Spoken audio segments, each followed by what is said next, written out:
Hey everyone, I'm Megyn Kelly. Welcome to the Megyn Kelly Show. Today we have an incredible interview for you. This is one of those exchanges I finished recently and said, this is a before and after moment for me. Meeting this woman, hearing her story. I've thought about it every single day since we did it, and we did it a couple of weeks ago.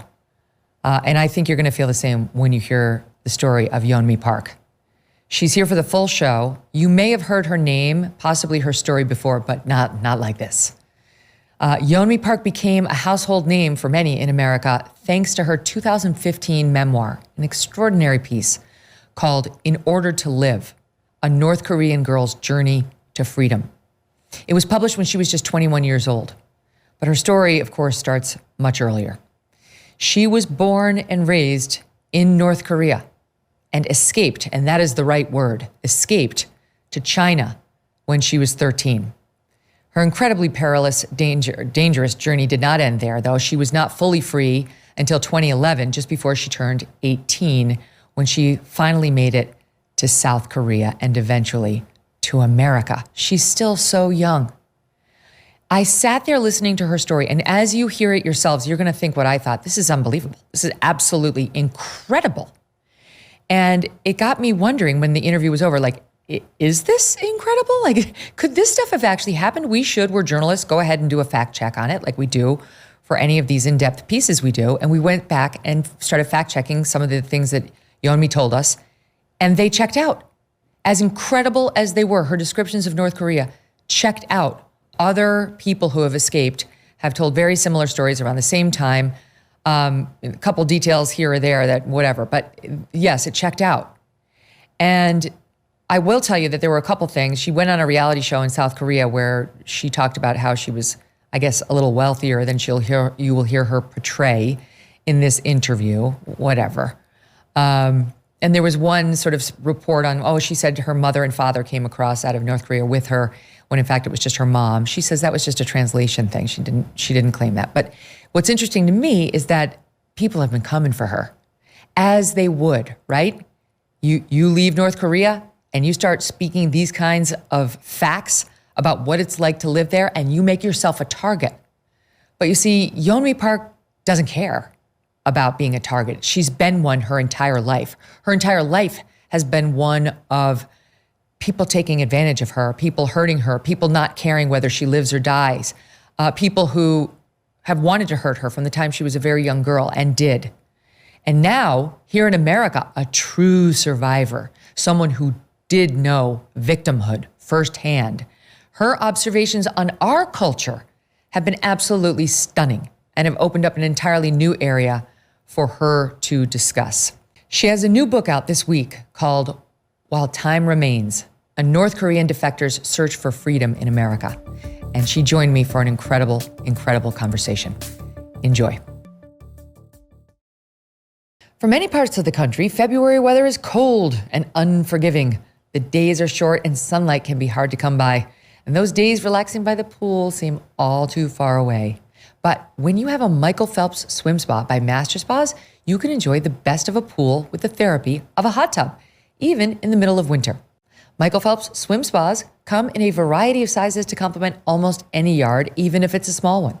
Michael Phelps Swim Spas by Master Spas have a water current so you can swim, do aquatic exercises, and have fun with the kids. This is going to reinvent family time. The water buoyancy will relieve pressure on aching joints. Enjoy pure relaxation in the massage therapy seats of the swim spa. And since it's heated, you can use it year-round in any climate. Michael Phelps Swim Spas are 100% made in the USA by Master Spas, the world's largest swim spa manufacturer. You are going to love your Michael Phelps Swim Spa by Master Spas. Go to masterspas.com, put in the promo code MK to save $1,000 on a Michael Phelps Swim Spa or $500 on a Master Spas hot tub. That's masterspas.com, promo code MK. Yeonmi, great to have you. Thank you so much for having me. Oh, the pleasure's all mine. So correct me if I'm wrong. You're 29 years old now, just about? Yeah, I just turned 29. Wow. Okay. So it's been an extraordinary 3 decades on this earth. And I've listened to so many interviews that you've done, and I continue to find your story absolutely riveting. Let me just start with where you are now before we go back to where you were. Living in Chicago at the moment?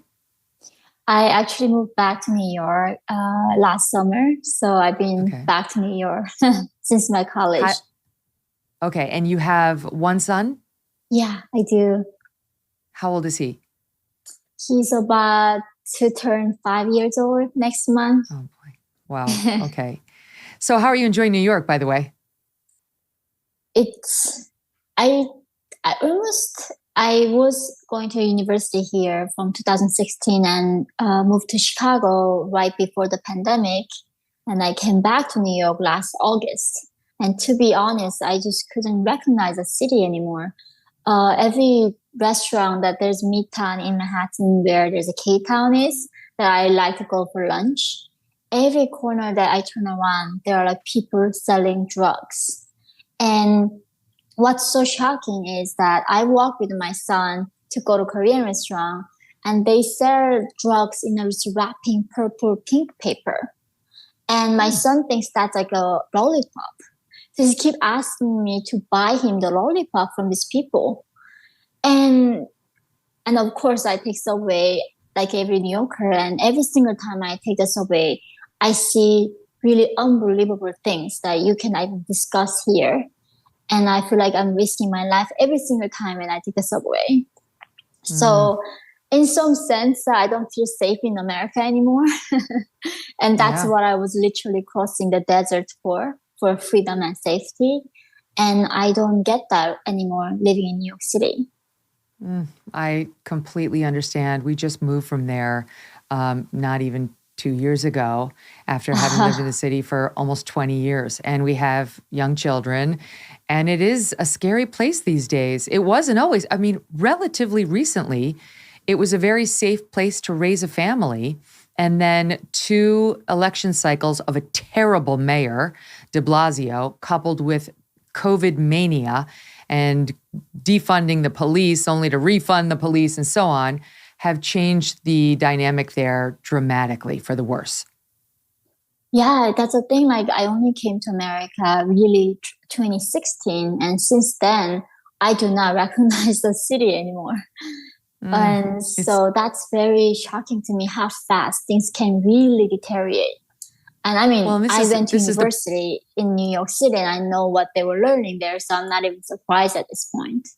well, this is the point of your message, how fast things can deteriorate and how quickly North Korea became what it is today. And so, it's your whole message, as I understand it, since you've gotten here, has been to try to wake up Americans to the dangers of not paying attention to a government that's growing too authoritarian, a far left that's trying to word police and thought police at every level of society, taking control of various cultural institutions. It's not just it's fine, it'll work out. No, it's a five-alarm fire that could result in the complete transformation of our country. Yeah, I mean, this is a thing where people do not recognize is that they somehow, because Americans, when they're born, they were born in freedom. Like people who were born with two arms, we will never understand like what it feels like not having the arms. And like that, for them to not being able to imagine life without freedom is almost like an impossible task, it seems like. And if my country from North Korea, you just look at these two Koreas, North Korea and South Korea, exact same people, homogeneous people, had thousands, almost 5,000 years of same history, ate the same food, same genetics, same culture. Under two different systems, one became South Korea, the land of K-pop and Samsung and innovation and freedom. And one country literally became the darkest place on earth. Entire country became a concentration camp. The people in North Korea in this 21st century, they don't even know the existence of internet. And it's not because something North Koreans in their genetics, they want to be oppressed. It's just because they somehow chose a different system. And it can happen to America if we choose a different system that is other than empowering individual liberty and freedom and free market, we can become like North Korea. And I think they somehow think America is an exception to this law, that we are immune to oppression somehow. And obviously Yeah. playing with the ideology that brought my country to North, the Hermit Kingdom, and they are playing the same ideology in America right now. You know, it's funny to think about because as I was reading up on your story, I was thinking about my nephew, my sister's oldest child, who he's in his young 30s now, he moved to South Korea about 10 years ago to help teach English, fell in love with a South Korean gal. Oh, She's a lawyer that he married her. They're living there. I think she works for Nike. And anyway, they have this lovely life. They have a beautiful child. They're living, obviously, a perfectly free, absolutely wonderful existence there. And it's not that far away from the yeah. existence you've detailed. And it's hard to believe. It's hard to believe what a juxtaposition, between the cultures that could be so closely related geographically. Yeah, it's literally a few miles down. That was same Korea back then. There was no North Korea or South Korea. It was just one Korea.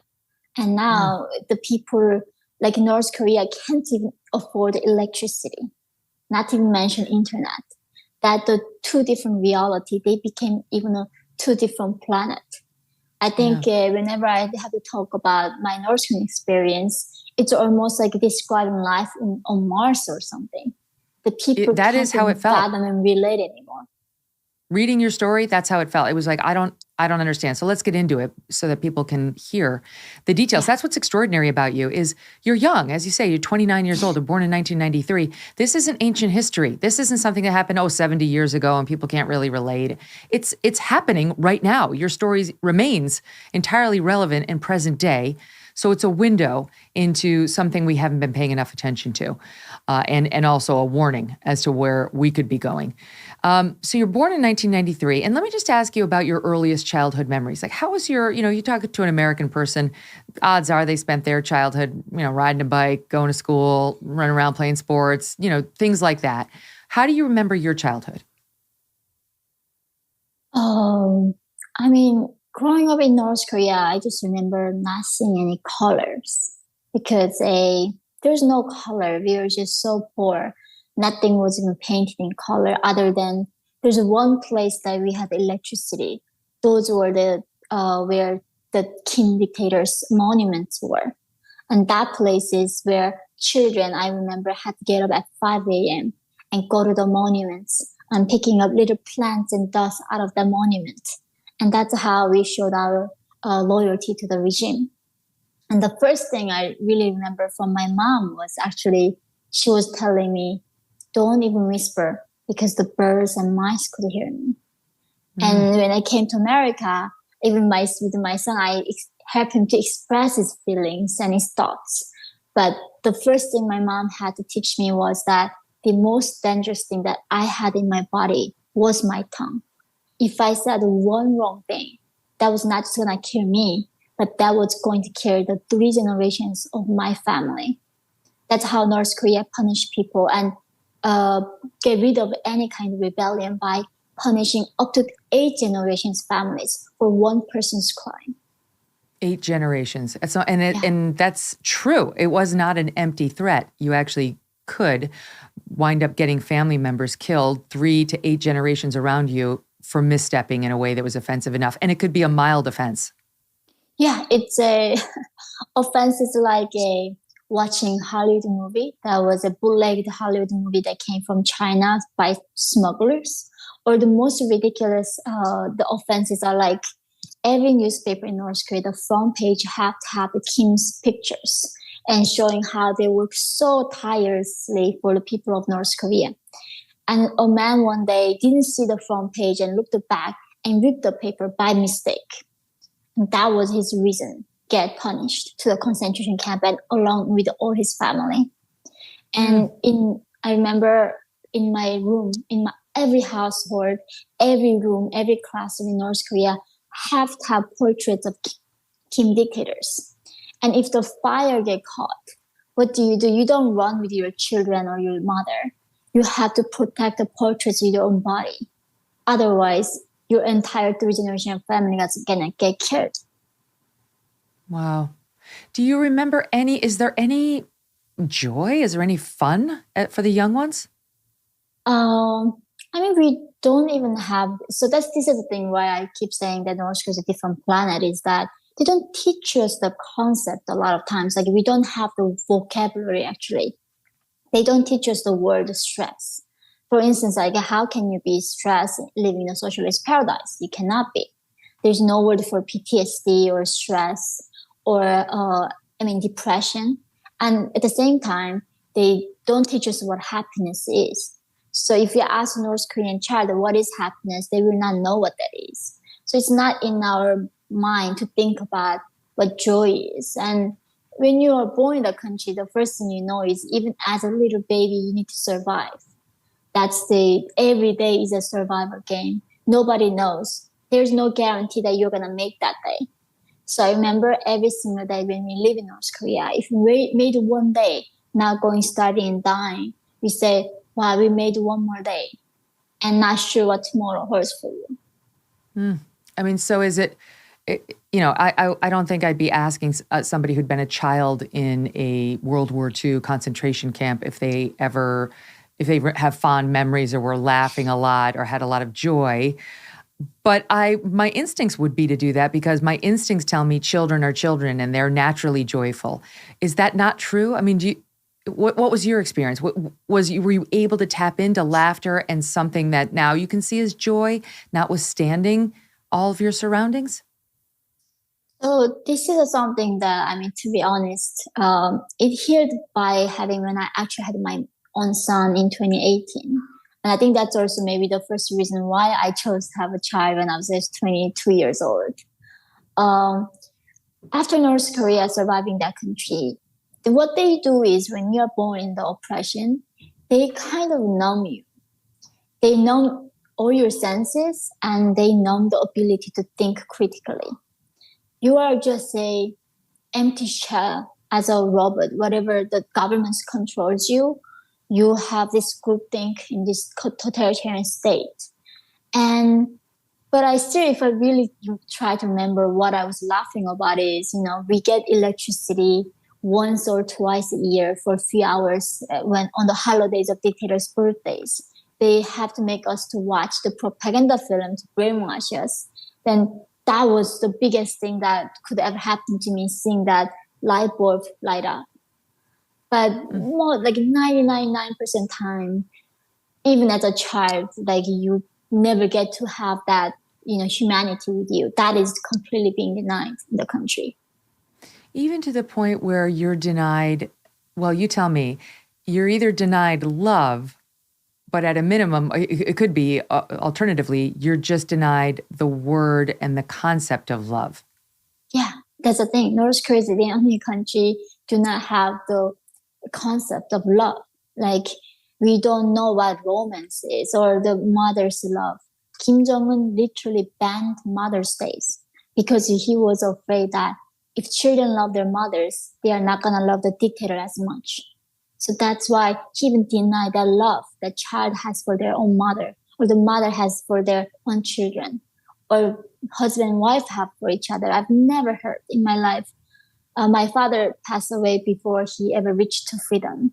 He never told me he ever loved me. I'm sure he did. But in North Korea, you do not even have that right to say or feel love for other people other than the dictator. Is there nurturing without that word, without the concept? I mean, I can't imagine a mother holding a baby isn't loving, isn't holding you, isn't holding your hand, isn't showing love. But am I wrong? So when I was escaping North Korea, the lady who helped me to go to China was a trafficker, but she sold her own daughters to Chinese to be raped. And you would think, like, what a horrible person she is. How can she possibly selling her own daughter to be raped as a child in China as a sex slave? But because that was the only her way to make her child not die from starvation. And so, of course, we can judge North Koreans all day long. How can that is a love? And in the 90s, when I was growing up, it was the worst famine in our country. That's when Soviet Union collapsed and they would stop helping North Korean regime. And socialism can never survive without subsidy from other countries. They eventually run out of all the money that people have. And people were dying millions of millions on top of each other. And during that time, I mean, families had to decide who to kill that day to feed on other children. Because if they don't kill on their child, other child are going to die. And they forced North Korean people to make this kind of impossible choices. And of course, no North Korean should ever die from starvation because Kim Jong-un tested more than 40 missile tests. One missile test, he can feed the entire North Korean population entire year.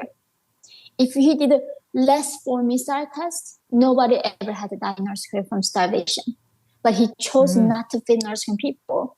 Then because we are so weak, that we cannot think about freedom. We cannot think about the meaning of life. We don't have energy to fight back and start a revolution. That's why the regime chose not to feed us and force us into that kind of unimaginable situation. And instead focused on their missile tests, right? Yeah.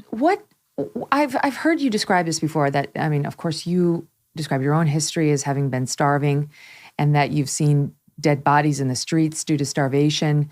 How did the food distribution system work? So this is a funny thing, right? North Korea began as a communist country. Like Kim Il-sung was admirer of Marx and Lenin and Stalin, and he wanted to begin North Korea as this perfectly equal society, equitable society where nobody's poor, nobody's richer, we are all the same.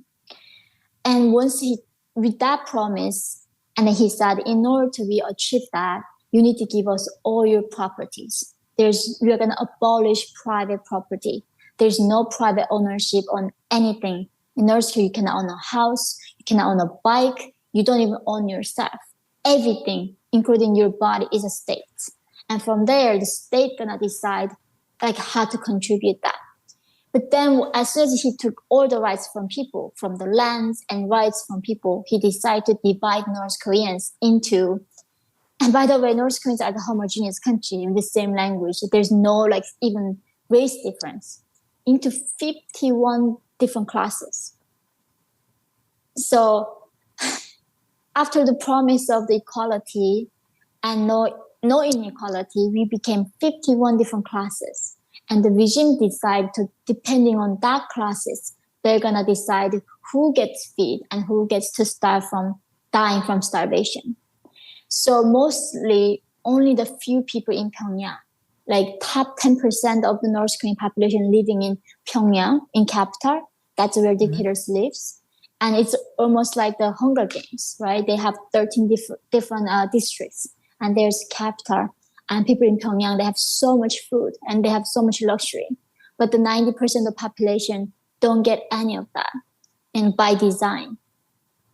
How do you get your food? I mean, is it different? It must be than here, where you go to the grocery store, you have money in your pocket from a job. You know, how do you get the food? So in North Korea, right, nobody can choose their own destiny. When you're born, the regime tell you what to do, what to wear, what to think, what to watch, what to read, and including your jobs. They call something job replacement or allocation. And doctor salary, the medical doctor salary in North Korea is less than $1 a year. So you cannot buy even a kilogram of rice. So the only way that common North Koreans can survive is by being corrupt and go on the nature to become almost like hunter and gatherers. And even that you get punished. So the only way I could find food as a child in North Korea was, in the fall, I go catch the grasshoppers. And that's what I ate. And the summertime, I would eat dragonflies and plants, tree barks, and some children even eat the muds. And if you eat the muds, you cannot go to bathroom and you're going to die eventually. And children are still so hungry. They, despite that, still eat the muds. And that's how North Koreans are the same people as the South Koreans, but on average, we are 5 inches shorter than South Koreans. because of malnutrition. Wow. I read that when you finally got out at age 13, you were or around there, you were between 50 and 60 pounds.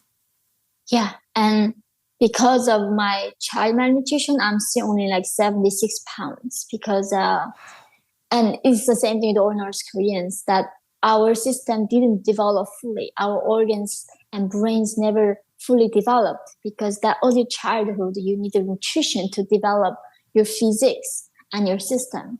But we fail to do that. So even after the escape, nobody can ever fully recover. And all of us have that problem afterwards in gaining any weight because our systems are just not used to it. Mm-hmm. So I read that the average North Korean man is what, under 5 feet tall? Yeah. If you're above 138 centimeters, it's got to be like 4'1", 4'2" feet. You have to go draft to military in North Korea for 13 years. So every man in North Korea are obligated to serve in the military for 13 years if we are just above 4 feet. And for women, that's incredible. It's 5 years. So, and when you go to military, they don't feed you. So women stop having periods because you can't afford to have periods. Our body not gonna ovulate because of malnutrition. And you, as a woman, you constantly get raped and not fed. So North Korean regime all hides its facts from the West and the international society. Now, what about friendship? What about romantic love as a young person? I realize you left before that was really realistic for you, but does it happen? Do people marry for love? Does the regime choose your spouse? How are relationships developed? So about friendship, we don't have the word friends. We only have the word comrade. So comradeship and friendship is a very different thing. When you are being a comrade with each other, you are serving the revolution. You're a revolutionary. You're not an individual. So even when I was a child, going to North Korean state school temporarily, and every Saturday, they do this thing called the self-criticism session. And it reminds me of Americans now, the corporations, they are like re-education they are doing to people to show them their bigotry and, biases. Yeah, a struggle session. Right. North Korea is a lot severe version, but they begin with the very tiny little kids. That brainwashing begins early. And the trick is that every Saturday we have this red note and write down the verses that dictators talked about. It's like in North Korea, dictators are gods. They literally copy the Bible, give us 10 amendments, and have the book that we people need to live by from their own words, that all made up story. And we have to say, dear leader, I'm so merciful that he forgave my sin, even though I was not being a good revolutionary this way. And I'm eternally grateful for his love and protection. And afterwards of that confession, what you have to do is you have to pick your classmate to criticize. This is not something you can skip. So imagine if there are 60 kids in a classroom, 60 kids during the entire week, you need to look for the faults in your classmate to criticize. Otherwise, you're going to get punished. So even in children have to constantly looking over each other's shoulders and see who is committing the crime and who is not doing the good job. So in North Korea, it's like that. Yeah, if you have three people, everybody is spying on each other. And that's why there's no trust between people or between children's friendship even. So how does it work that you would find a mate? How do you find a spouse in that environment? So a lot of times it's a government assignment. The dictator says, okay, this time, this many militaries each year, they graduate, right? They come out of the military after 13 years of service. Then he said, okay, this 29 maybe a district gonna marry the maybe 17 districts of women who is getting out of military. Like that, just random. He just matches, the governments match them up. Or sometimes of family members too. But the problem with the not being able to marry who you want in North Korea is that, as I said about the class system, right? 51 different classes. And the tricky thing about North Korea regime is that they made this way to prevent people to mix around between classes is if you marry somebody who's lower status than you, that lower person don't marry up. You go down with the woman. So if a guy was a high position, he marries somebody lower, his family, entire 3 generation family gonna go to lower class. So what's gonna happen? The family gonna oppose a marriage with their life, literally. So the mixing between different classes doesn't really happen. So you were talking about the punishment if you break any of these rules. And again, it could be something like you said, maybe it was a neighbor who watched an American movie or watched a Western movie. How do they, I mean, they disappear people, they go off to camps. What would lead to a death sentence? And are you forced to participate in that at all? Yeah, so there's no concept of minor in North Korea, even though you're 5 years old. Literally, I can't imagine my son had to go to see that. Even 4 years old, 2 years old, you have to go watch public execution. And this is a very often event in North Korea that happens. They have these executions like a stadium or the market or the school stadium, like where a lot of people go watch, and you get drafted to go watch it. And teachers announce that which day, what time there's a public execution. And as a class, we all have to marching together to go see the public execution. And for the adult, the same. For anybody, it's the same. And how do they commit the executions? I never seen the hanging. I heard that people literally in the concentration camps, they hang the person and they demand if it was a mother, then they demand the son and husband have to come first person to have to throw the rocks to kill them. They use the family members to commit the murder. That's how they do that. To really kill the love and trust between anybody, and people have no place to go for, right? And the execution that I saw was by shooting. Before they kill somebody, they literally break every bone in the person's body, so they can't even walk. And then before they take them out to the public, they put a big rock in their mouth and break all their teeth. The reason they put the rock in their mouth is they don't even give it this chance for the last time to rebel, to resist the regime's ideology. Nobody can ever have a saying towards the regime, even in their death moment. That's why these people come out, the rocks in their mouth and just blood, and their bones are just all smushed, and they drag them into their bodies. And when Kim Jong-un executed his own uncle, he used the gun. I mean, that was apparently shooting down the airplane. That kind of powerful weapon he used, and made his body into little pieces, and then made the dogs eat the flesh afterwards, and let the officials to see this execution. And this is what's gonna happen if the people do not obey the dictator. And do they make the children? Ways they kill people. Do they make the children and the spouse participate in the execution every time, or is that reserved for the most egregious? I mean, I know you're saying there's nothing minor, and there are no minors, but is that reserved for the most egregious sin?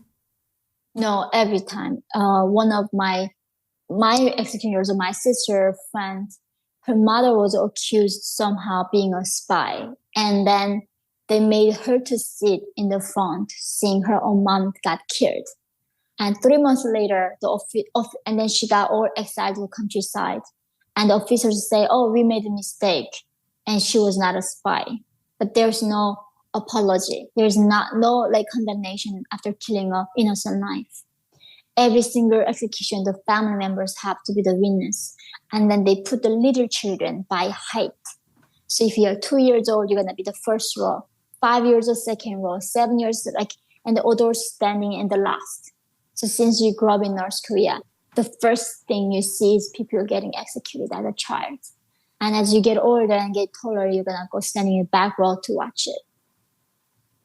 Is there mass depression now being able to identify what depression looks like, I'm sure you can. Is there mass depression there? It's a I think it's whatever you fear living in North Korea is gonna be beyond depression. It's gonna be a complete, I don't know, numbness. It's a complete fear. Like I still work with North Koreans and try to rescue them, and there are like Chinese brokers that we use to rescue these people and send the information and get money out of North Korea and send the money into North Korea. And somebody tried to, lie to us by being a North Korean. And when I hear their voice, I can tell who is calling me from North Korea and who's not. Because even their voice is oppressed to the point that anybody, if you hear their voice, that even their soul is crushed by this darkness. My God, it's just horrific. Just to think about how that's, again, not ancient history. This is recent and still ongoing. Right now. Yeah, nothing's changed. It's the same family. It's the same leadership. So let's go forward in time to where you see an opportunity to potentially leave. How did that happen? I was 13 years old, and we were not able to find food. And luckily, I was living on the border town of North Korea. And as you can see from the satellite pictures, that North Korea do not have electricity. And from border town, I was looking across the river, and that was China, and they had lights on the streets at nighttime.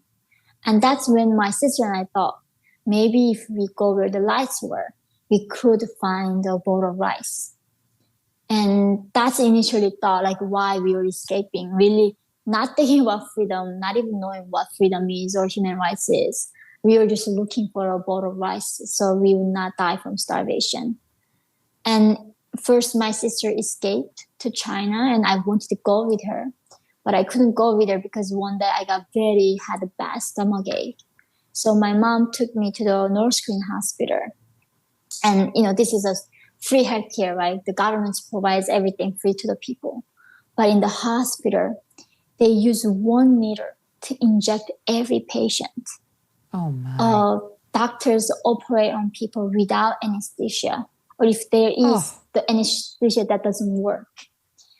And there's no medicine. And people in North Korea don't die from cancer because before cancer kills them, other things gonna kill them first.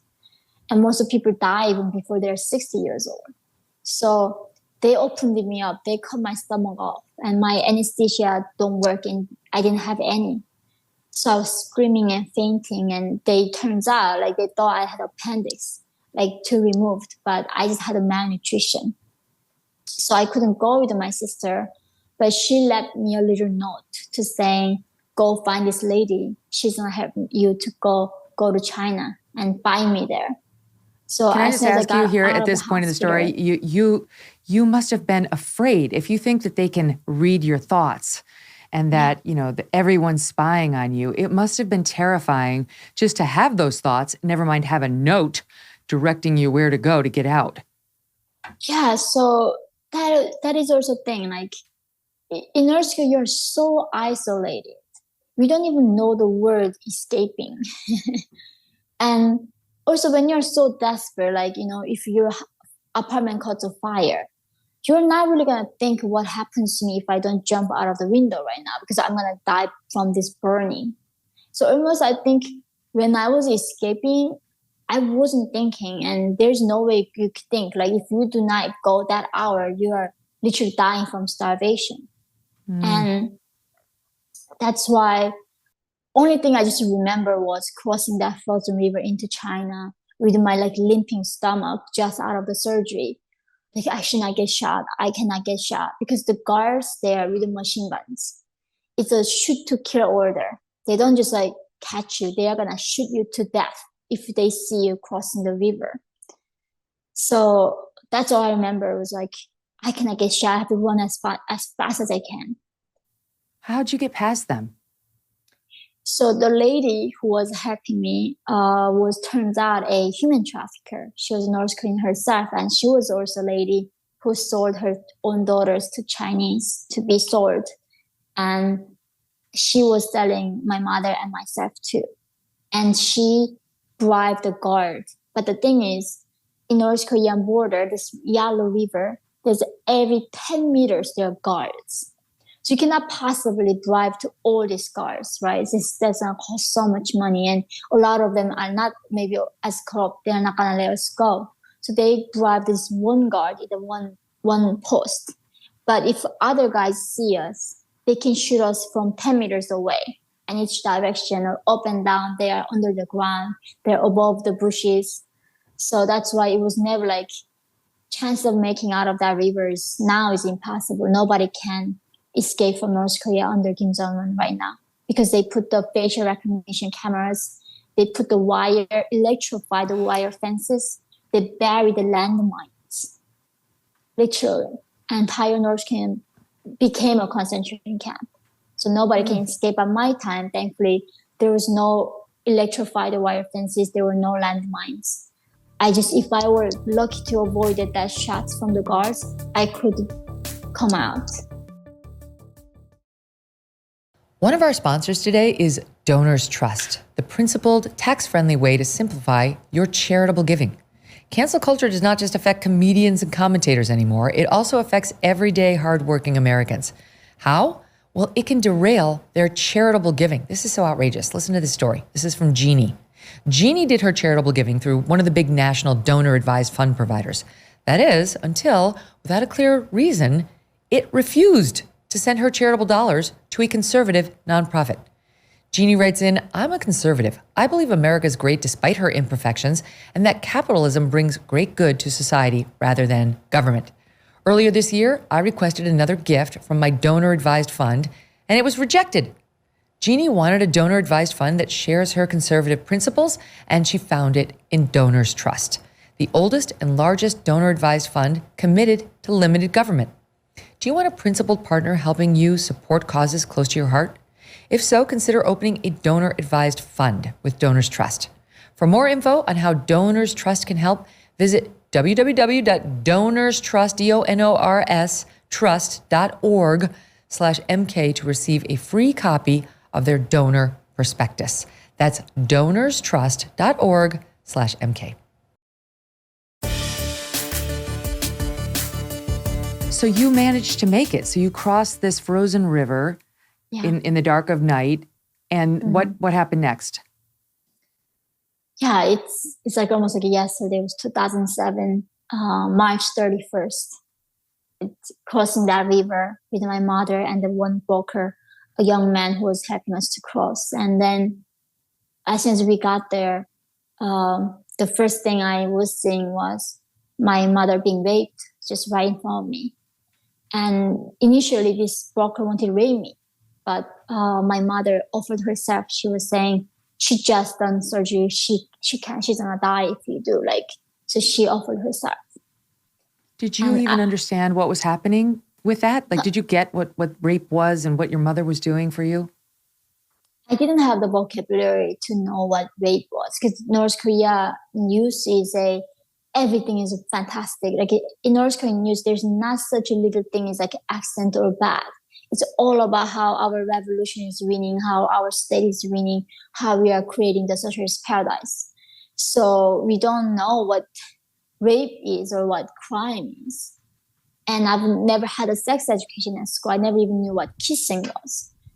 So all I remember was I was seeing possibly the worst thing that a person can see without even knowing the context of a rape. It looked just horrible. And that was my introduction to sex. So you could tell it was bad, that you at least could see this is bad. She doesn't want this. This is a hurtful thing. Of course. It's just so, and I remember was my mom was saying, turn around, cover your ears, close your eyes. And she was keep screaming at me, turn around, close your eyes and hide your ears. And I was frozen. I couldn't understand what she was saying. What could this possibly be? And eventually I turned around and I covered my ears. And he was saying, oh, next time I'm still gonna go for her. that broker still wanted me. Oh And my God. yeah, just, I think to me, it's like still like something happened yesterday. And after that, they took us to this apartment. And there, they, in the light, they checked our teeth and checked our height and even our elbows to see how malnourished we are, like if we are like viable or not. And then negotiating our price just in front of our eyes. Like we just became an animal and less than an animal for them. And they were negotiating to selling us to another human trafficker. That's unbelievable. I'm so sorry for what you've gone through and you had to watch your mom go through, whose only goal in that moment seems to have been to have protected you. And she did, but there were limits to what she could spare you from. I believe I've heard you say the number that you were sold for, that your mom was sold for. What was the number? And then how did they take you away? They split you up after that? Yeah, so in this place, they sold us to another human trafficker. And because this trafficker didn't rape me, he could sell me more higher price, because there are many sick perverts in China buying child virginity. So they sold my mom for around $65. 21st century, they sold a human being for $65. And my price was over $270 because I was virgin and I was a lot valuable than her. And I think he was very glad that he didn't rape me because he could make more money out of me. And that, I still remember, I think now actually they were making sure that I was virgin. And that trafficker bought us and took us to a bit inner China. And there I got separated from my mom. They sold my mom first to another trafficker. And I was kept there. And of course, he kept me to rape me. And I felt like hell. And I was sold to another trafficker afterwards. And that's also when I couldn't resist anymore. I got raped there by the third broker. That's how you lost your virginity in a rape to somebody who had purchased you. Yeah, but in this rape, there was a deal. I was gonna kill myself. I couldn't take that shame. There's no more meaning. Like I could not live it life anymore. So I put a knife to my nails. I'm gonna jump off this building. I'm gonna kill myself. And he said, if I be raped by him and become his mistress, to 13 years old child, he said he could buy my mom back because he was the one who sold my mom to a Chinese farmer, supposedly husband. Of course, he was the owner of my mother. And he said he could help me to find my family and bring my sick father from North Korea to China. And that's when I thought, if I can sacrifice for myself, I can save my family. So that's why I got raped and even killed myself there. How long were you with this man? Less than 2 years. Oh, wow. So it was a couple of years. So let's just spend a minute on this sort of sick, perverted, twisted men, this collection, not all, but this collection of men in China. There's a reason for that. There's a reason there's such a market for child brides and the sale of women. What is it? So there also, I never knew I was going to say this because back then I was fantasizing killing this guy every single day with an axe. Like I hated him so much. But the thing is now, as an adult looking back, he was also a victim of this system. The Chinese Communist Party somehow decided that less people is better for the regime. So why don't we come up with a one-child policy? We're going to make sure that abort all the women who had second child, and each family keep the one child. So what Chinese families did is they were aborting girls and they were keeping boys a lot of times. And they were literally, if they gave birth to a girl, by secretly they would kill the child. They flip them up and they murdered these little girls. And they kept the boys because the one child was the only thing they could keep. If they had second, they would get punished and you cannot keep a second child.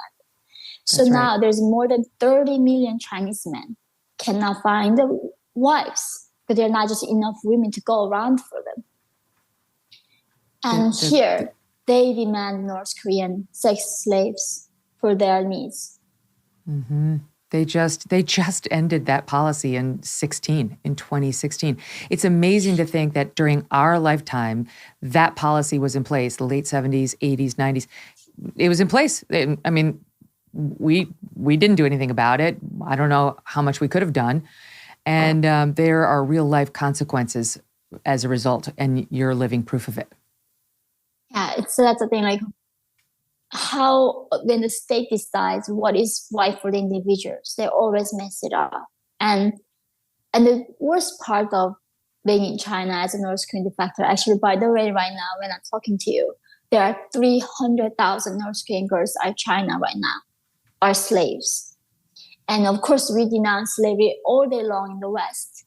And when there's actual slavery happening, actual Holocaust happening, this is what I'm saying, the UN says, what's happening to Northern people. The only resemblance that we can find in the human history is Nazi Germany. It's a Holocaust. So Holocaust is repeating. The slavery is repeating. And people do nothing about it and trying to silence us. And when North Korean women go to China, actually, being raped is not even the worst thing. Actually, it's a fortunate thing. The other places they get sold for is a organ harvesting. They buy these girls, buy these women, and put them in the basement and take their organs out and just discard their bodies. And for Chinese people who are suffering and need an organ. These girls and rape them until they die. They sell one girl to an entire village. So entire village rape her until she dies. Or the families who cannot afford one person, brothers and uncles and cousins collect the money and they buy one girl and rotate them to rape her. So if you get sold to one guy and you get raped by one guy, it is actually the best scenario can ever happen to North Korean women. As you're talking about this, all I can think is, how is this person sitting across from me, brilliant, with perspective on life, the mother of a young child, giving love, presumably receiving it. That's your story. It's the story of resilience and perseverance and strength that you never knew you had. How would you? How right? You just kept going. That's sort of where we are in the story now. You just kept going. Yeah, there's one time I was gonna kill myself. I couldn't take it anymore. There's no hope. And the problem why there was no hope is that the saddest part of going through all of this is that you don't know there's the alternative life can exist. You don't even know there's a free world exists. I've never seen the map of the world. So all I knew was this darkness and oppression and despair. And I thought, like, what is the point of keep living like this? This is all we got in the world. And in the moment when my father eventually I brought him to China through the help of the trafficker. And he said, no matter what happens in life is a gift. And you have to fight for life. And that's what he told me. And he was fighting for life until his death with his cancer that he got from the prison camp. And that's when I realized no matter what you go through, life is a gift. I'm going to fight for this thing. So that helped me to come all the way here where I had to always fight for my life. Wow. It's amazing your dad had that insight, notwithstanding the life he had led. So you strike the deal with the trafficker, and the next you did get out of China. You, as I understand it, was it from China to South Korea through the Christian missionary group? So yeah, right before there's another step is some other trafficker who bought me, he was a criminal himself and he lost all his money by gambling and he could not even feed me anymore. So I could not even buy food to my mother because he bought my mom back from the trafficker and now I had my own mother. And by then my father passed away already. And then he could not provide food. And at this point, if he were a really horrible guy, I think he could have sold me to another guy and then got the money. But he didn't. He told me, why don't you sell your mother? And I was thinking, how on earth can I possibly sell my own mother? But the thing is, if I don't sell my mother, she doesn't die from starvation with me. Oh my. So I sold her when I was 14 years old to a farmer. And that money, of course, the trafficker took every penny. And he spent one night gambling with my mom's life. And several months later, I found her back and I ran away with her to another village from that guy bought her. And from there, luckily, I met a North Korean woman, another defected woman who was like us fugitive. And she said, there's a way that we can find food in China. It was, thankfully, it was not a brothel. It was not actually man rapes me every day, but it was a chat room. I don't know if you know this. There are many perverted people pay money to women touch themselves and show their body in front of the camera. Mm-hmm. And they said in Shenyang, big city, there is a cam chat room. If you go there, if you show your body, you're not gonna get raped, but they're gonna give you food and they're gonna give you shelter so the police cannot find you and send you back to North Korea. So I thought, that was the best thing I could get as a North Korean in China. Yeah. Because we cannot get even job as a washing dishes. Like nobody can give us any job without ID. And in the chat room, I met another lady and she said, I know these missionaries from South Korea. And they told me that there's a way to go out of China and be free. And she was too scared to go that journey by herself. So she was asking us to join her. And then we got connected to missionaries finally. And they told us about the Bible and Jesus Christ. And they said, we can literally cross the desert to Mongolia. And if God allows, and if God guides us, and we can become free. So that was my path out of China through this help the missionaries. What does crossing the desert look like? It's the most surreal thing I think I've ever seen in my life is literally we had to cross China. It's like the missionaries, they don't have a lot of money. So they have like budget of few cents, like a 5 yuan Chinese money per person. So they have to put us in a group. And in our group, we were like 8 of us. And we had one man and he had his own son who was like American age 2 or 3, like young little toddler. But as I said, if you are born in North Korea, 2 years old gonna know how to behave. He knew that if he cries and give away, we're gonna send back North Korea. So this baby will not even cry. They took us to the border town of China. And in the border of China, there's Mongolia. And in between this border, there's a Gobi Desert. And there are guards, of course, same with the machine guns standing there. We chose, this is 2009, by the end of February. In the site, like Mongolia, it gets to minus 40 degrees at nighttime. So we chose the coldest time because the guards would not think somebody who's so crazy gonna cross the desert in this coldest time of the year. And in the summer, like most likely gonna get captured by the guards. And we started walking from China to Mongolia.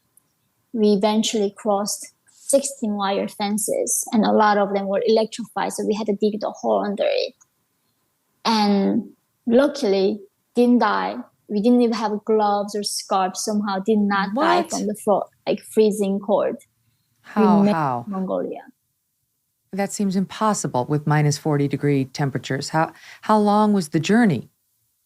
It was just one day because we are in the border town and we went to as far as we could. And a lot of them take days because the problem when you stand in the literally middle of the Gobi Desert is it's like in the middle of the ocean. You have no idea if you are going straight or going Right. around the circle. Like if there's one tree, like we can at least know we are now keep turning back around in circle and circle. And a lot of them do that. They lose the way. They keep going circle around and eventually they go back to China side and get caught by the guards. Oh my Or keep goodness. circling around and circling around. And they wild animals in the desert. They're gonna eat them. Or just die from that, just pure malnutrition, right? But we somehow crossing, and then in the middle of the desert, we could not use a flashlight to see the compass. What the missionaries told us that go find the north and west direction. Just go follow it. If you cross the 8-wire fences, that's gonna be Mongolia. But we crossed the 16 of them and still can't find the Mongolia. We don't even know this is a China side or Mongolian side. And luckily, after like 2 or something, don't remember time, there's a really bright northern star was there.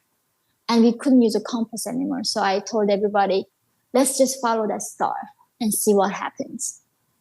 So in the desert, the most important thing is you should not stop moving. When you're freezing to death, you stop like feeling things and you become very dizzy and sleepy, and that's a sign you know you're dying. So we had to constantly wake up each other, and every second had to move not to die from the cold. By the time around 7:30 the next morning, the Mongolian guards were running with the guns and asking us to put our hands up because they were gonna catch us. And they were going to send us back to Chinese side because they did not want to deal with us. Oh no. And so what happened? In this time, at that point, like none of us have anything to lose anymore. We know whenever North Korean defectors escape, it's like Jews during the Holocaust, they were escaping. If you get caught and sent back, it's like the worst thing, right? You better off you kill yourself right there. So we were ready to commit the suicide. And the last minute, they stopped. The tragic thing is they did that to the next team that were following us from the missionary team. They've gone too far. So one of my mom's friends, she swallowed the poison. And we later asked the Mongolian guards, why did you do this to us? And they said, because it was so fun to see the reactions. And these are little kids. They are like 18-year-old little boys. They thought just it was so fun for us begging and begging for life. And so everybody's plays with North Korean people because they know that we don't have protection from any governments. We are just stateless, poor, fugitives. Right. So and instead of having any sort of a human compassion instinct, their instinct was to abuse you more. But they let you live. I mean, you made it.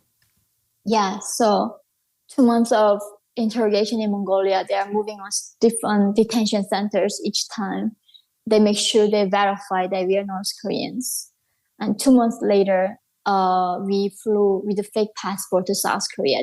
South Korean governments came up with a fake passport, and they almost smuggled us out from Mongolia, Ulaanbaatar to Seoul Incheon Airport.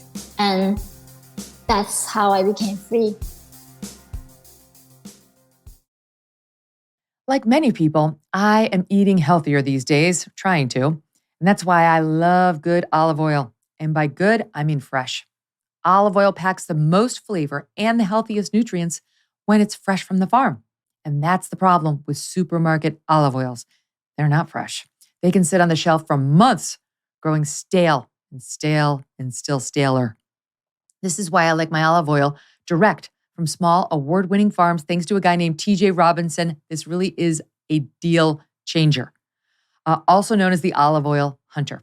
When I tasted TJ's farm fresh oils, I fell in love with their vibrant grassy flavors.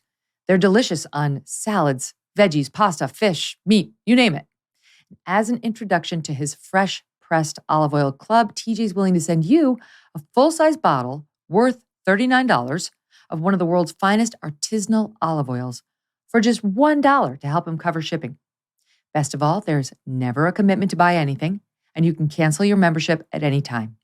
Get your free $39 bottle for just $1 in shipping and taste the difference freshness makes. Go to harvestfreshnow.com. Harvestfreshnow.com for a free bottle and pay just $1 in shipping. Harvestfreshnow.com. Was there a moment, Yeonmi, where you were like, this is it? You know, I made, was it when you went into Seoul? Was it when you got to America? Well, or was there never that moment? Was it more of a slow reveal? It's definitely a slow reveal. It's the difference between the free world and North Korea is so different that literally I remember at this re-education center in South Korea, they are like telling us that, you know, by the way, Americans are not bastards, because that's what the regime telling us. And they literally show us the posters of Americans showing they are cold-blooded libtards. They're monsters. And if they see North Koreans, they're going to rape and kill us and eat us alive. And then South Korean government is telling us, oh, Americans are not, like, they are democracy. They are like great people. They are not like monsters. And then obviously they are telling us that, you know, dictators, they are dictators, Kims are dictators. They are oppressing people. And we were like thinking, what's a dictator? You know, what's a democracy? Yeah. What's oppression? Like, it's not about learning a new language. South Korea and North Korea had the same language, just we didn't have the vocabulary. And somebody for the first time asking me to introduce myself. And I did not know what introduction, like introducing yourself meant. Like, what do you mean? It's like, okay, just say, my name is this, I like this, I like to be this. And I was keep saying we, because in North Korea, we don't have the word I. We don't know what I is. Like, whenever I say, oh, we like water, we like red color because it's the revolutionary color, we like this country, there's never a time we can say I in North Korea. And then this teacher was saying, then why just don't you tell me your favorite color? And I was thinking, I don't know. Because in North Korea, they told him my favorite color was red. It was a revolutionary color. And in South Korea, they were asking me to think for myself for the first time in my life. And that was exhausting, to thinking for yourself. And literally, I was thinking for 5 minutes and I had to take a break because I was not used to thinking. And then suddenly I had to think, like, what I'm going to eat, what I'm going to wear, you know, where I'm going to live, what I'm going to study. And everything was just up to me now. Nobody going to decide that for me. And that was very, very hard to adjust in the beginning. What is your favorite color? Now it's spring green. Ah, great. Yeah. What was the most amazing thing? Like when you got to South Korea, what, you know, that you saw that you thought was incredible? Because it's all new. As you point out, North Korea isn't really even using electricity. So do you remember, like, what's that? What's this? There's so many things to look at and discover. Yeah, I mean, looking at the toilet bowl at the airport for the first time. And I never seen that kind of toilet. Like, we had outdoor digging wood toilet. And in North Korea, even poop is collected by the regime. We cannot afford the fertilizer. So the regime demands that every person have to bring our own poop to the regime, to the collective farm. Oh my goodness. So even there are poop thieves in North Korea. We are that poor. We cannot even waste our own feces. And then I suddenly seen this bowl with the clean water on it. I was thinking, like, what do I wash my hands? Like, what do I do with this, right? And I was squatting on that thing because I did not know you had to supposedly sit on it. Yes. And seeing the toilet paper in my life for the first time, this soft thing smells so good. I thought it was the only fancy thing. I stole the toilet paper from the airport in my, like, you know, shirt. And I mean, seeing food, like, you know, I've never seen a cookbook because in North Korea, like, we don't have, you know, 50, maybe half pounds of pork and garlic and different ingredients. There's no such a thing called cooked recipe. We just eat whatever grain, whatever plants we can find, whatever jewel that we can make that day. And suddenly in South Korea, it's like, what's your favorite food? And I'm like, I don't know what's out there. Mm-hmm. It's like I did not know there are like different types of food even. What was it like seeing television for the first time, or the movies, or the internet? It's just even seeing the shower first time, like we don't have running water at home. You have to go to the river and swim to bring the water. And in the morning, like the hierarchy of family, father washes his face, then my mom and my sister, and I'm the last one to use that water to wash face. Then that same water goes back to my father. He washes his feet, then my mother washes the feet, my sister and me. And then same water, we're gonna wash our rags and clean the home. And the last water, we're gonna throw it in our like little garden in front of us. There's no such a thing called a trash can because there's nothing to throw away in North Korea. Like there's no such a thing called waste.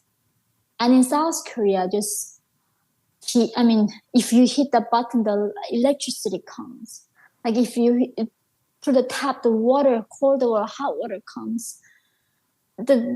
My mom's favorite thing when she always so happy, makes her so happy, is that when she hears the sound of refrigerator. The refrigerator. Oh. Yeah. And when she heard it, she was laughing, and I was like, why, Mom? Why are you suddenly laughing? Do you hear the sound of refrigerator? Like, what a miracle that is. And what a just miracle. Everything we're seeing was just a pure miracle. Do you remember what was the first, like when you started eating and you know, food had always been an issue for you? Was there one thing you remember saying, oh my God, like this has to be a major part of my new life? Was there a favorite? Yeah. So this is the thing. If you are coming out of a concentration camp, like your stomach systems are not like normal. So if you suddenly eat the very sweet, oily, like full nutrition food, your stomach cannot digest it and throw it out. So when I remember, I was like, now I can eat whatever thing I want. And I was eating and I was nauseous. I was throwing up. And then I learned it's like you need to gradually introduce your system into the first solid food and a bit of oil, or a little bit of butter, and increase it a little bit of protein. Otherwise, that our stomach is not used to eating full steak. And eventually, when my system fully adjusted and become a normal person mode, I tasted steak in America.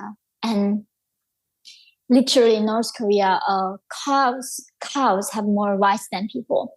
One of the executions my mom saw was this young man in his early 20s were getting executed because he ate the collective farm's cow and he was dying from nutrition. So the regime was killing him. And cows are very precious. It's owned by the regime. They have to work in the farm. And I was thinking, now finally I have more rights than animal in America. Even if I eat a cow, I'm not gonna be executed. So till this day, I feel so grateful whenever I eat a steak. How long were you in South Korea before you came to the United States? I was in South Korea for 5 years. While my junior year of college, I came to America to continue my studies and write my first book. Okay, and was that when you came to New York to go to Columbia University? Yeah, so I came here. Before that, I was coming here to write the book first, and my agent was in New York. So while I was writing my book in New York City, I was like, I still want to continue my education. And they told me there's such a great school called the Columbia University exists. So it's like, oh, that's amazing. I heard about this school. And I was applied, and by some miracle, I got accepted. I don't know, I should be thankful or not now after this point, but I started school which is full of dreams. So a couple of questions on that. I don't know. You've lived in New York before. You live in New York now. Have you had the experience yet of going by the Statue of Liberty and taking that in? Yeah, actually, I've never gone inside.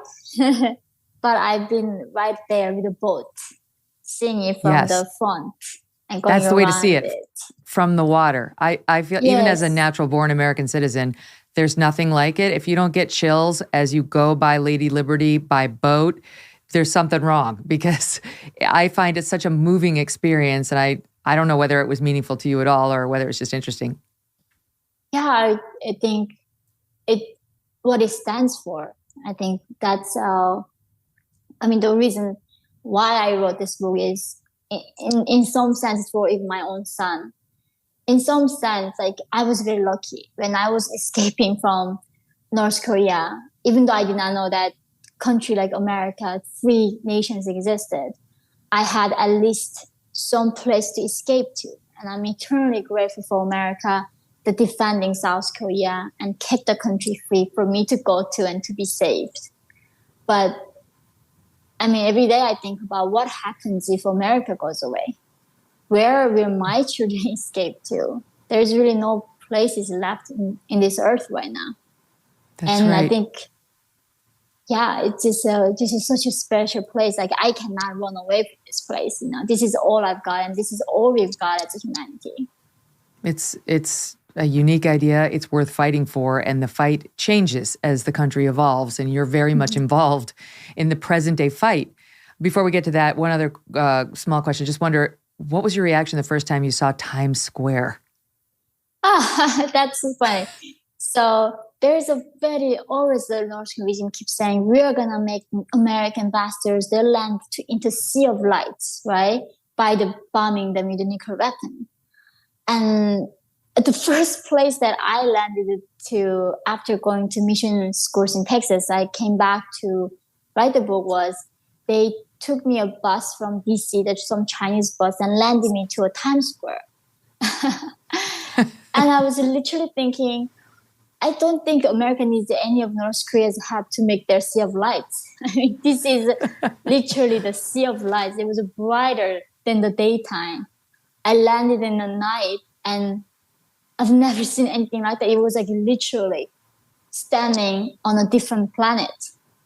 I could not think of a place can be the polar opposite from North Korea than the New York City, and especially the Times Square.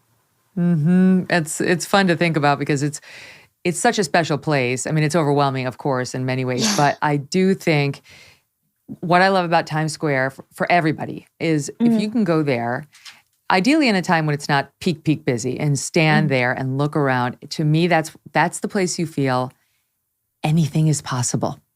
Yeah. Anything is possible here. Like this country came and from absolutely nothing, all of this went up. These enormous skyscrapers, the beautiful lights, the twinkling signs, the enormous shows of financial success, the billboards, the excitement, the creativity of Broadway. It's all right there. The music, and fun, street artists on the street trying to lure you in, giving them a couple bucks for fun acts and magic and whatever your heart desires. It's there.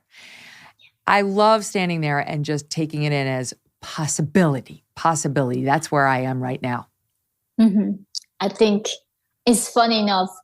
I took my mom to Las Vegas and it became her favorite place in the whole world. Not because they do gamble or anything.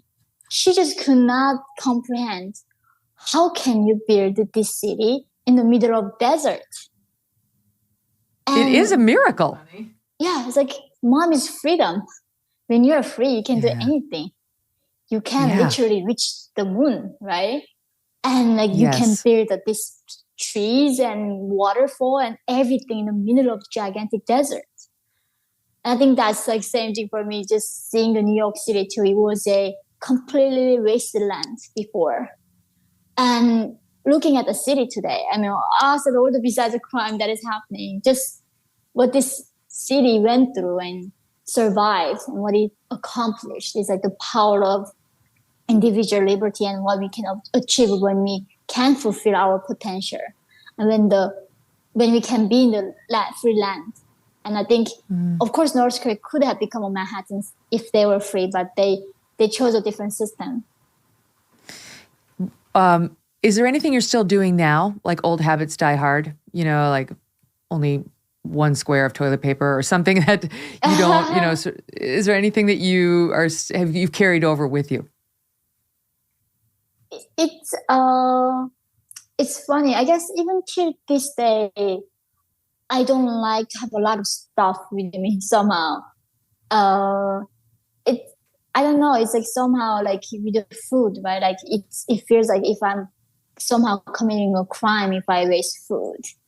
Mm-hmm. And speaking of Vegas, you must have died when you saw those huge buffet, all you can eat. Everything's to excess. That's my favorite. The buffet is like my favorite. And this is a same thing. So my son is like 5 years old. His dad is not tall at all. He's like 5'6", very short. Average, like, right? But my son is like 99 percentile child in the height and weight and everything. Oh.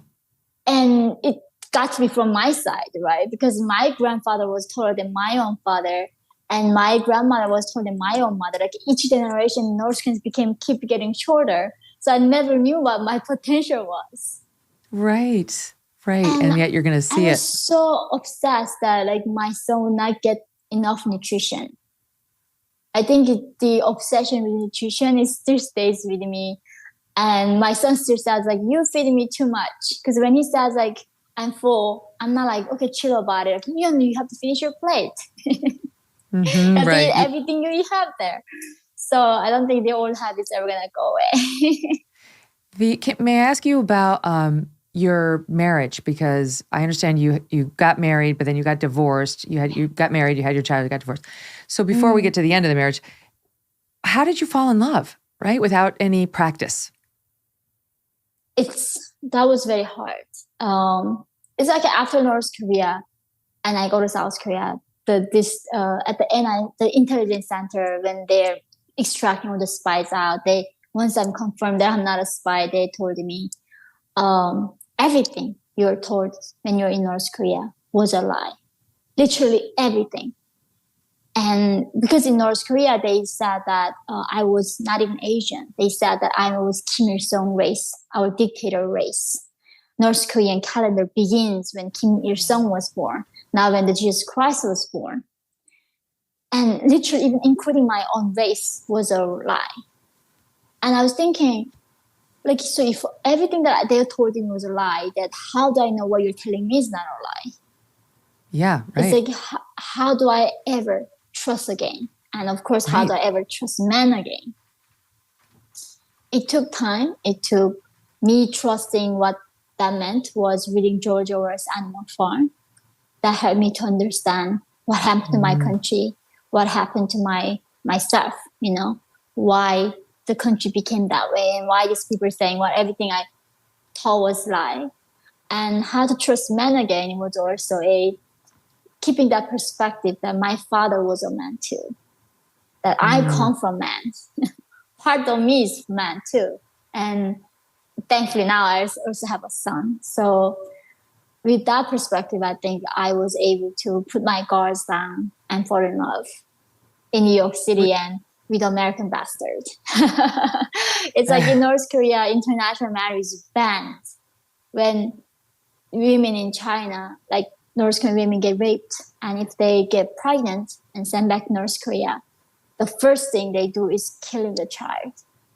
They put the salt water with a syringe, and the guards come kick the woman's belly until baby dies. Or if baby's still alive, it come out, they strangle the baby and kill the baby. They do not believe in mixing blood. Even with the Chinese, the regime that helping them, they do not accept that. So imagine if I were in North Korea and had a child with a Caucasian man. I mean, my child would not exist unless he was born in a free country. So I feel like my child is such a unique thing. Like, I cannot believe it until this day. My mom keep laughs. Like, I cannot believe you had a child with American Bastard. And made another one. All right. So let's talk about what you've observed about our country, because you came here, I presume, yes, you wanted to write your book and you went to school here, but you clearly fell in love with America and the idea behind it because you're now an American citizen. But it was not all rainbows and unicorns once you got fully more acquainted with America. And I know you've spoken openly about, in particular, your academic experience and what you started to observe when it came to the messaging about America, about who we are, about our history, about what's important.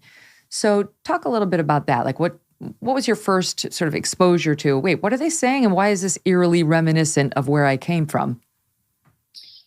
Yeah, so it's, I mean, like, where do I even begin the shock that I felt? And so I came to America and just thinking, I mean, story of America is a miracle. It is literally the best country in human history. It's not just the contemporary world.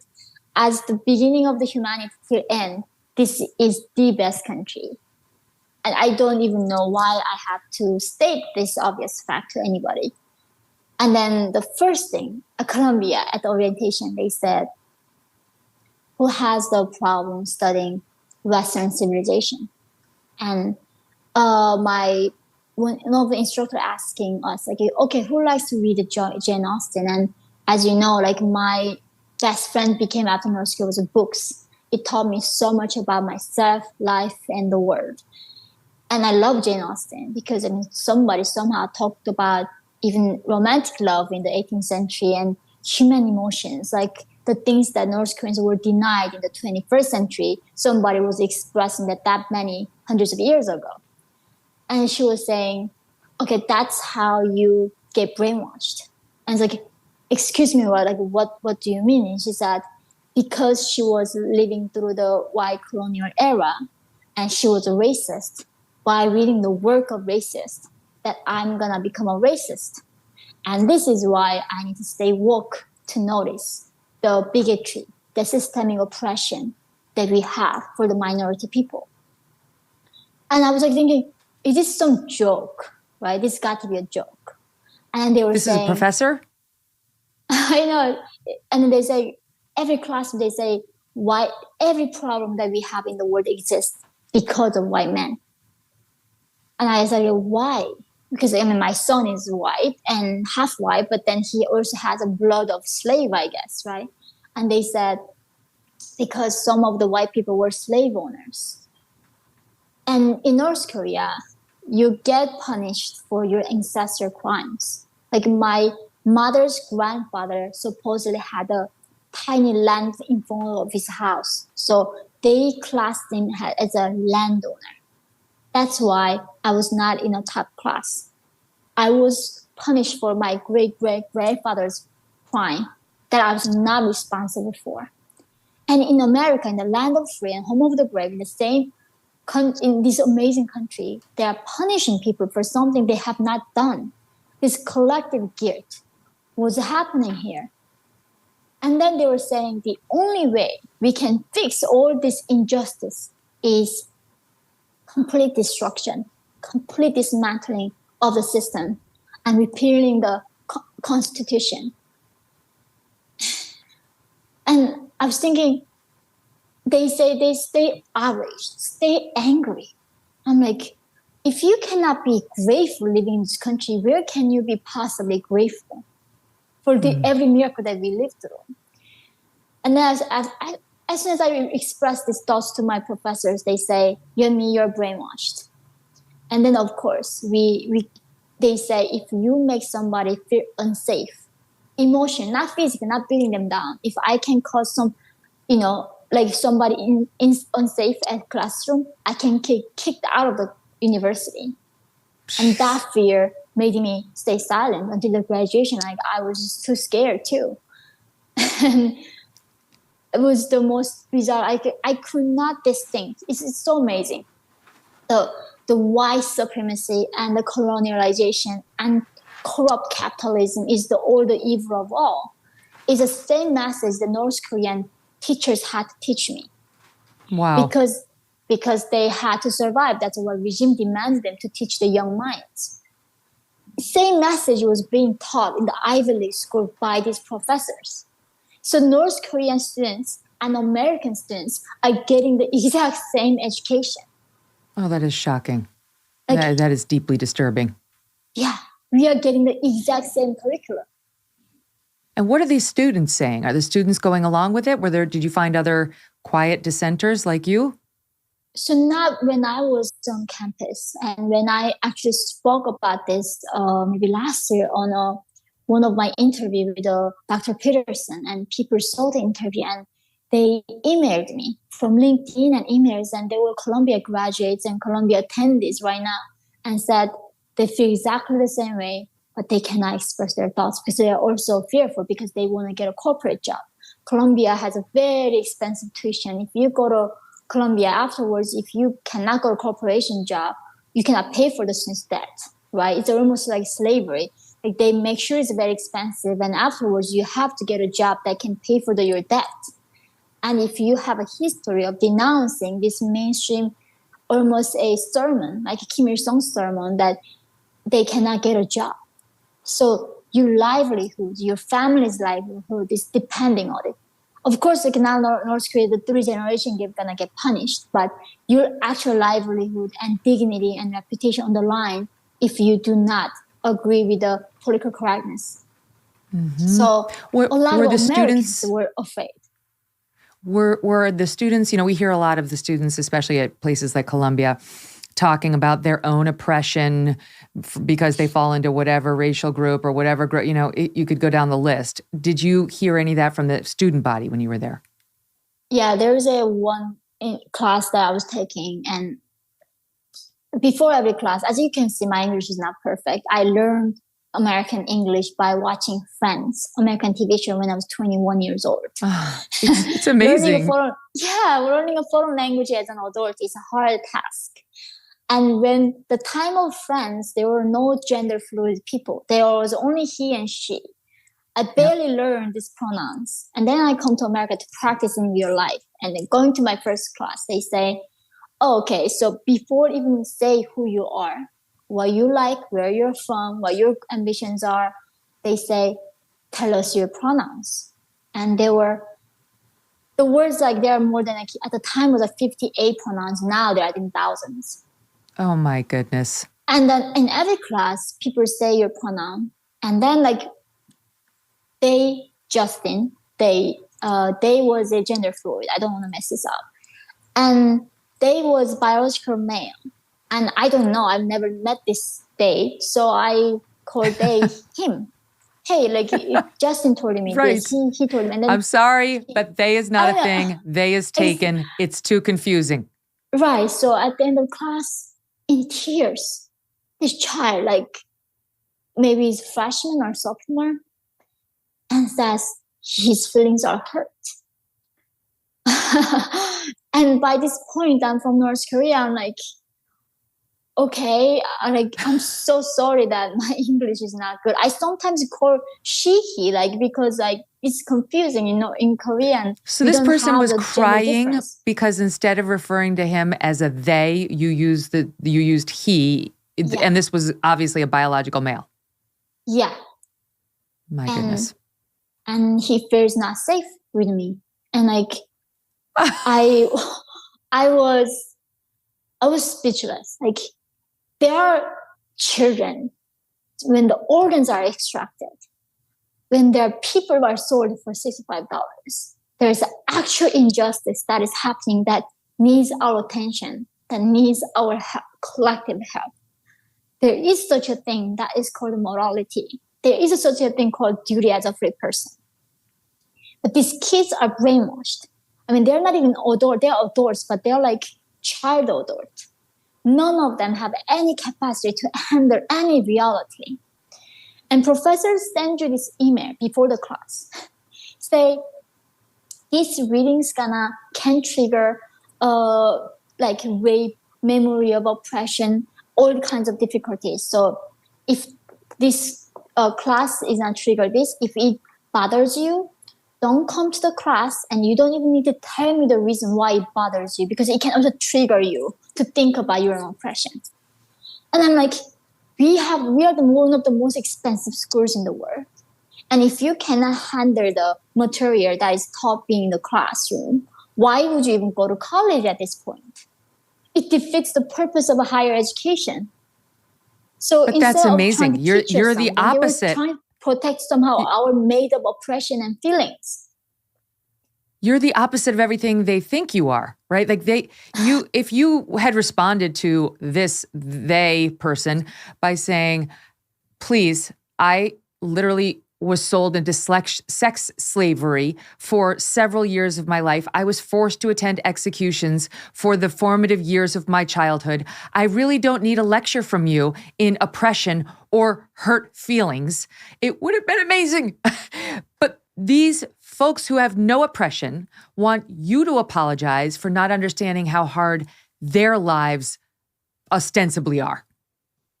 Yeah, that's the thing. They say capitalism is so evil. That's what's wrong with our world. The free market is so horrible. And these kids are in their like $200 yoga pants and they're like juice detox. Do you know this like bottle of juice that costs $10? This green color thing. Or like these rich kids, like, and with their fancy laptops. And I was thinking, do you know without free market, like you would not have any of what you are having right now? How would you have internet without free market? How would you like have food without free market? This is the only thing that we have that makes us who we are. Like without food, they say this is the end of civility. You cannot even have civilization without food. And that lack of understanding of human history, because they are brainwashed in the American school education system. And I mean, after Columbia, I was not even blaming these children because, I mean, the teachers who taught them this, right? Yep. Like, how would you blame North Koreans to believe that Americans are monsters and called like bloody reptiles? Because somebody brainwashed them even before while they were in their mother's stomach.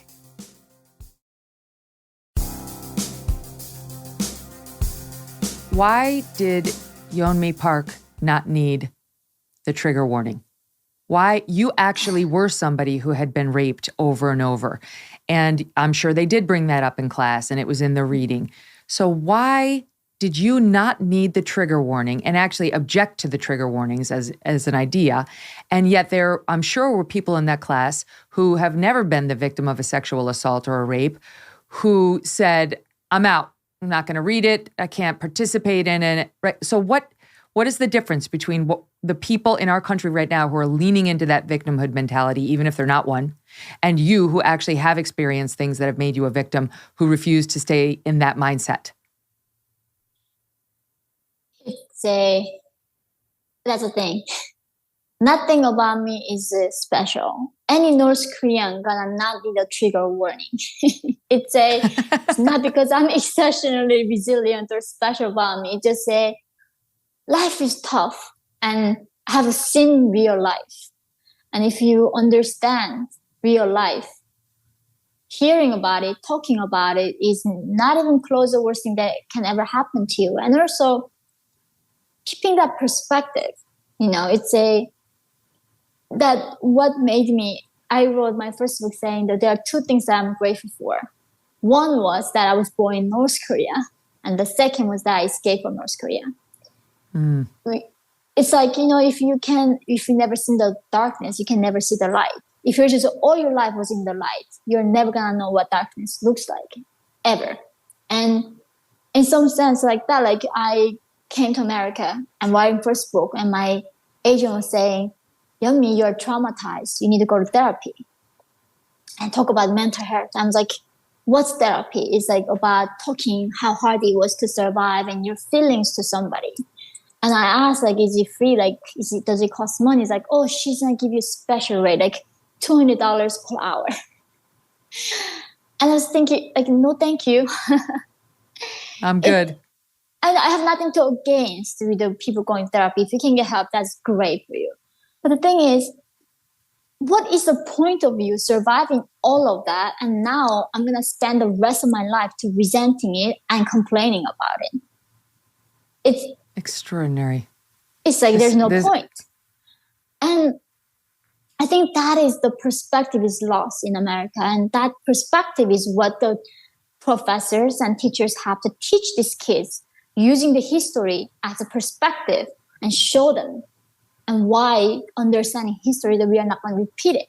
But they are not teaching that. They are literally brainwashing them to think that somehow the climate change is the something gonna happen tomorrow. We're gonna all die. And then if you ask a North Korean, like, what's a climate change? I mean, they cannot afford to fight for climate change. They don't understand there are billions of people, 4 billion of people in the world are still oppressed. Being a free person is being in the minority. They don't understand people have no luxury to talk about your feelings and oppression and, you know, the social justice they are talking about. It's a luxury they can afford and other people cannot afford, and they don't have that perspective. It's so clueless. That's exactly right. I mean, here we're worried about banning the word field because it might upset somebody who descended from slaves, and we can't say field work anymore. I mean, it's just we've lost the thread. In our last bit together, I want to cover a couple things.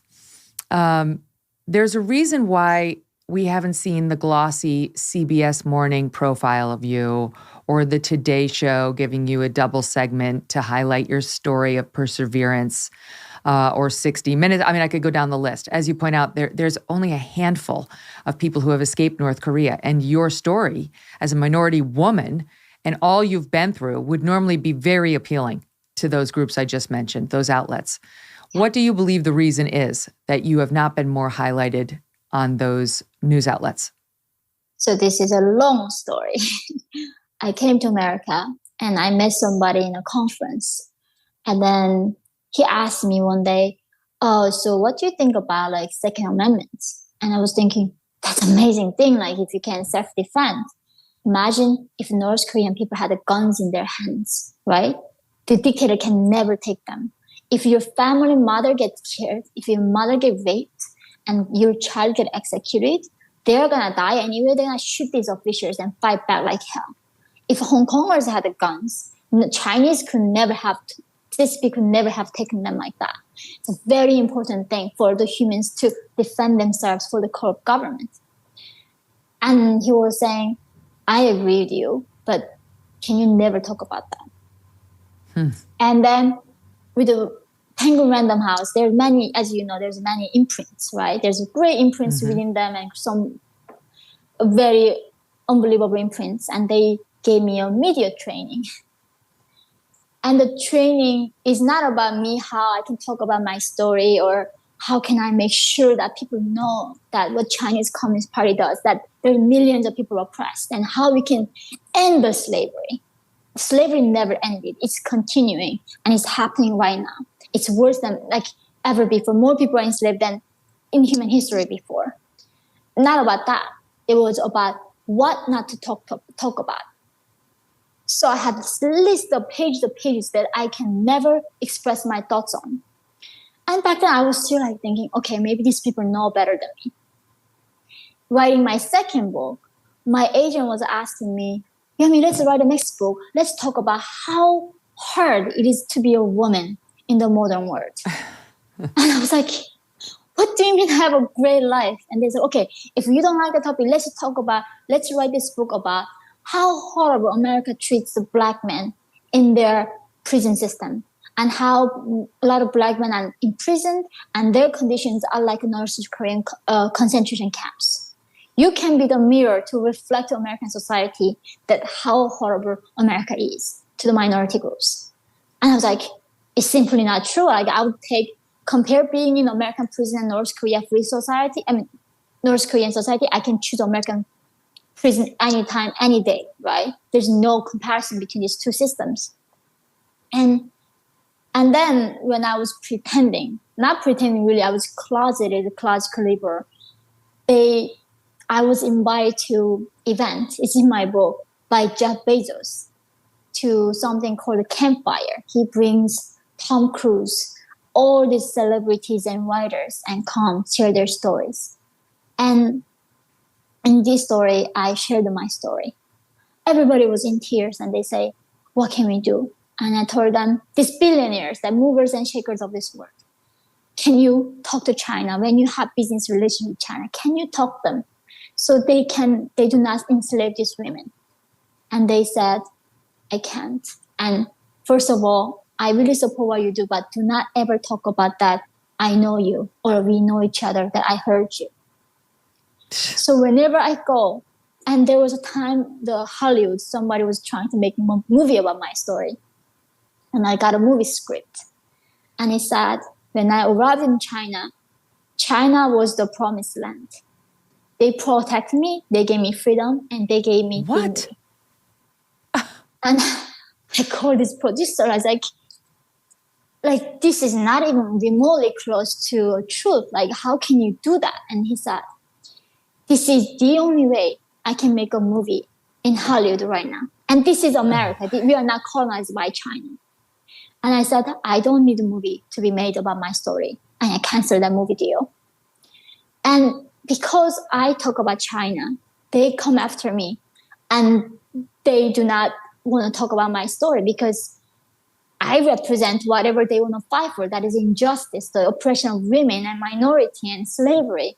But even though I have all of that, but still because I condemn China and they want to make money from this corrupt regime, they do not want to do anything to do with my activism. Oh my God, this is horrifying. But we've heard similar stories, not those same as yours, before, that this is why LeBron James won't criticize China. This is why you've had Enes Kanter basically kicked out of the NBA. This is why John Cena came out and apologized for the comments he made. Like, we've seen time and time again how these people of note, celebrities or athletes, won't criticize China because they're afraid of losing the Chinese money. It's outrageous.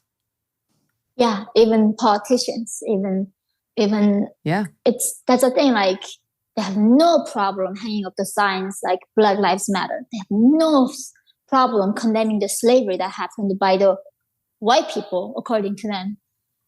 They do not hundreds of years ago. The slavery that's happening by CCP. The hypocrisy. Right now. Yeah, that's exactly right. It must be infuriating to you. And it's obviously one of the things playing against you. You're not saying the right things. You're pro-Second Amendment. You're not woke. You're calling out fake victimhood, and you have the standing to do it because of the life struggles you've had. And you're openly critical of China. And this is the reason. That's the reason why we probably won't see a movie on the big screen of your life, although I have some ideas, so we'll talk later. But why you're not being properly platformed with the incredible story you have. May I ask you, is there any fear? Because given how vindictive the North Korean regime is and what they do to people down the generations and kill the entire family, I mean, are you worried? I know that they've said they're targeting you. I mean, are you worried that they actually will? You have a son, you have some family back in North Korea still. So can you update us on that and on your thoughts about it? Yeah, so when Kim Jong-un even goes killing his half-brother in Malaysia, this guy does not care about international reputation or anything, right? He really does whatever he wants. Biden calls North Korea and he does not pick up the phone call for like 2 months. Even, like, literally, that's how weak America is now. And North Korea, how they're that strong with the help of China. I was informed by the South Korean intelligence years ago that I was on his killing list. And I cannot go to many countries, like, for instance, in Malaysia, and many countries where the North Korean operatives operate, especially China. And in America, I have friends who are like Iranian activist Masih, and the gunman showed up in her door in Brooklyn a few months ago. And America just would not protect these activists that get threats from dictators. So I don't get any protection from the US government. And South Korean intelligence is the only country that was keep informing me until a few years ago that I became an American citizen, and now I'm not their responsibility anymore. So now I don't get any more updates from the intelligence. And I actually get canceled. I was invited to speak at FBI Dallas last year. And then literally a day or 2 days before, the head of diversity calls me from FBI and says, because my political opinions, that my values do not align with theirs, they cannot invite me to talk about how they can help North Korean people. And we agreed. I'm not going to talk about Columbia experience. I'm not going to talk about anything about American life. I'm going to purely talk them, help them so they can help these North Korean people. And they don't want to do that. They were just canceling me. And of course, I got canceled. Samsung, they have business to China and many corporations in America. It's like countless. But American intelligence, they actively try not to help me and silence me at this point.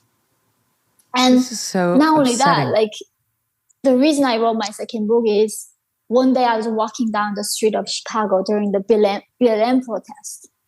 In front of my son, I was attacked by Black women. They stole my wallet and they punched me. It was a violent attack.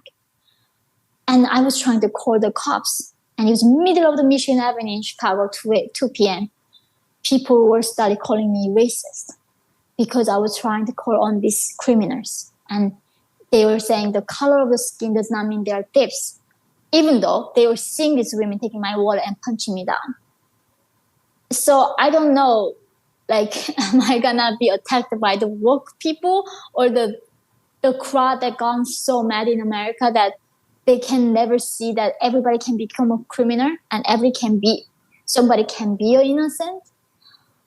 It's very you got to get out of New York after this. You got to get out of New York. My audience knows. My husband and I pulled our children from these woke New York City schools, private schools, a year plus ago. That city's gone. It's too far left, and Chicago's on the same track. It's already gone.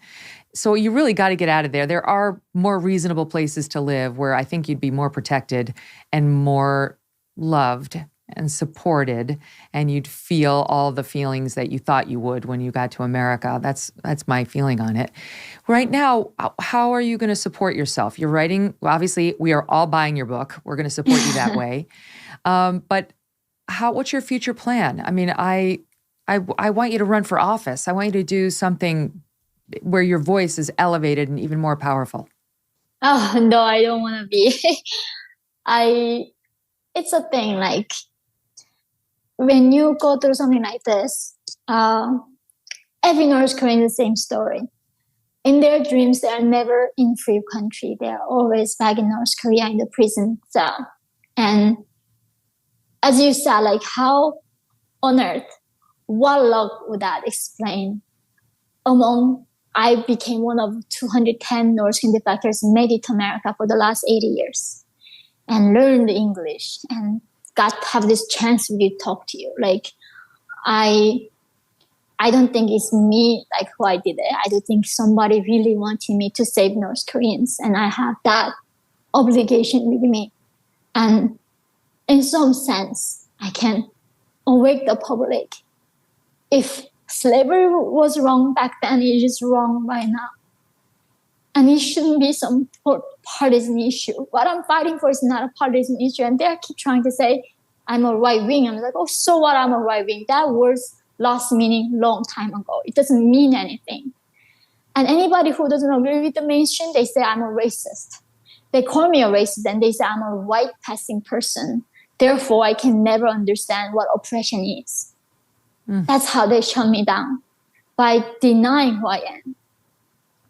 And also, I have obligation protecting the sanity of liberty in this country for my own son, because unlike me, he has no place to escape for.